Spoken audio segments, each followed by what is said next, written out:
नमस्ते, मेरा नाम जाह्नवी बर्मन है। मैं वीकेवी नलबाड़ी की अष्टम कक्षा की छात्रा हूँ।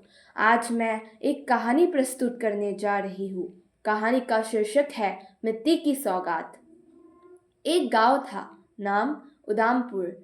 वहाँ एक जमींदार रहता था। वह बहुत अमीर और अहंकारी था। उसके पास बहुत जमीन थी, लेकिन लालच के कारण उसे और जमीन चाहिए थी। गांव के किनारे एक बूढ़ी औरत अपनी पोती के साथ एक छोटी सी झोपड़ी में रहती थी। झोपड़ी के बगल में जो जमीन थी वह जमींदार को चाहिए थी। उसने वकील और कई कानूनी चालों का इस्तेमाल करके बूढ़ी औरत को उसकी झोपड़ी से बेदखल करने की कोशिश की। एक दिन जमींदार अपनी अदालत में बैठा था। बूढ़ी औरत अपने वकील के साथ आई। जमींदार को लगा कि वह औरत उसकी झोपड़ी के लिए उससे भीख मांगेगी, लेकिन बूढ़ी औरत ने झुककर जमींदार से कहा, जमींदार, तुम एक टोकरी भर मिट्टी ले सकते हो। जमींदार को बहुत गुस्सा आया और उसने गुस्से में बूढ़ी औरत से कहा, क्या तुम मेरा मजाक उड़ा रही हो? तुम्हें पता है यह जमीन मेरी है।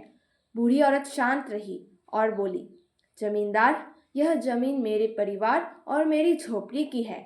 यह मेरे लिए अनमोल है। यह मिट्टी मैं अपनी जमीन से ही लाई हूँ।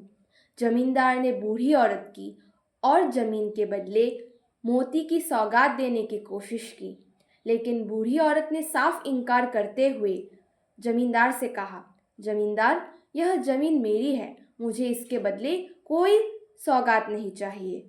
बूढ़ी औरत ने जमींदार को उसकी लालच और अहंकार की याद दिलाई और कहा, जो चीज़ किसी परिवार का हिस्सा हो वह अनमोल होती है। यह मिट्टी उस परिवार का ही हिस्सा है।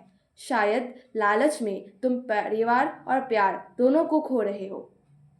जमींदार ने बूढ़ी औरत की बातों को सुना और अचानक उसे अपनी गलती का एहसास हुआ। उसे समझ आया कि धन और अहंकार उसे मानवीयता और करुणा से दूर कर रहा था। उसने बूढ़ी औरत से माफ़ी मांगी और उसे और उसकी पोती को उसकी झोपड़ी और ज़मीन में रहने दिया। इस कहानी से हमें यह सीख मिलती है कि लालच और अहंकार हमें मानवीयता और करुणा से दूर कर देता है, और हमें पता है कि समझदारी और प्रेम के बिना जीवन अधूरा है। धन्यवाद।